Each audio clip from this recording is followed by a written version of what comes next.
Look closely at this chaotic wreckage, a mangled mess of twisted aluminum, and compare it to the surgical precision of a modern booster landing. A decade ago, reaching orbit meant burning tens of millions of dollars only to discard the massive first stage into the unforgiving ocean after a mere 3 minutes of powered flight.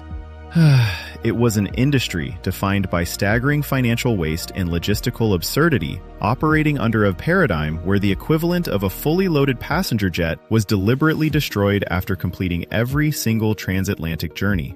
But changing that math meant overcoming physics that had never been challenged before. During the early CASSIOPE mission in 2013, engineers attempted to reignite the first stage engines while descending through the upper atmosphere. Aerodynamic forces were brutal, instantly overpowering the vehicle's rudimentary attitude control thrusters.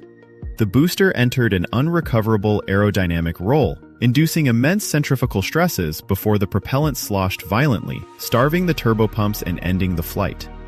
The lesson was clear. Precision control demanded mechanical authority. Yet, even after adding steerable grid fins, the ocean presented entirely new hostile variables. Early attempts to land on autonomous drone ships ended in dramatic explosions. Telemetry from those initial misses revealed that the hydraulic fluid powering the grid fins was completely depleted moments before touchdown.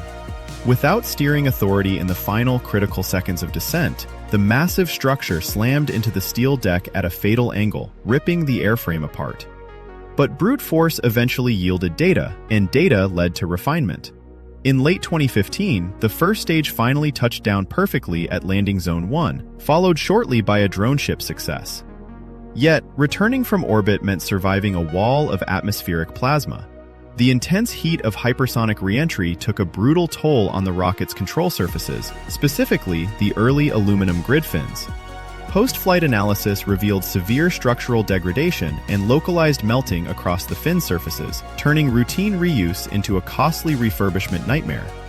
To make reusability economically viable, the underlying architecture had to evolve. That evolution culminated in the Falcon 9 Block 5 variant.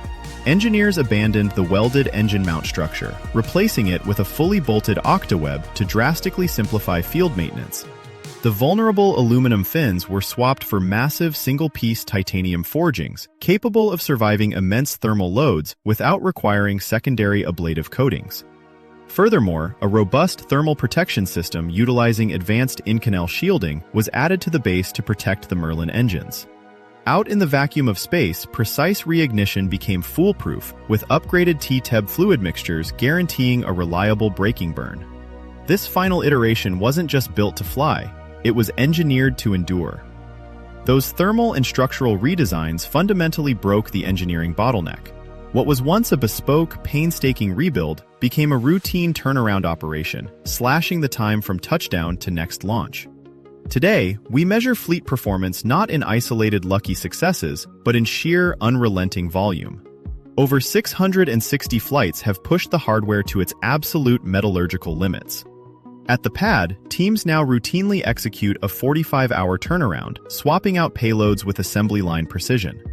That staggering 97% recovery rate didn't just save metal, it entirely rewrote the economics of the modern launch industry. This robust, proven architecture is now the foundational stepping stone for the heavy-lift industrial and crewed missions on other worlds. Which of these immense engineering hurdles do you consider the most crucial? Tell us below. Subscribe to BeyondDeltaV for more technical aerospace analysis, and keep looking up.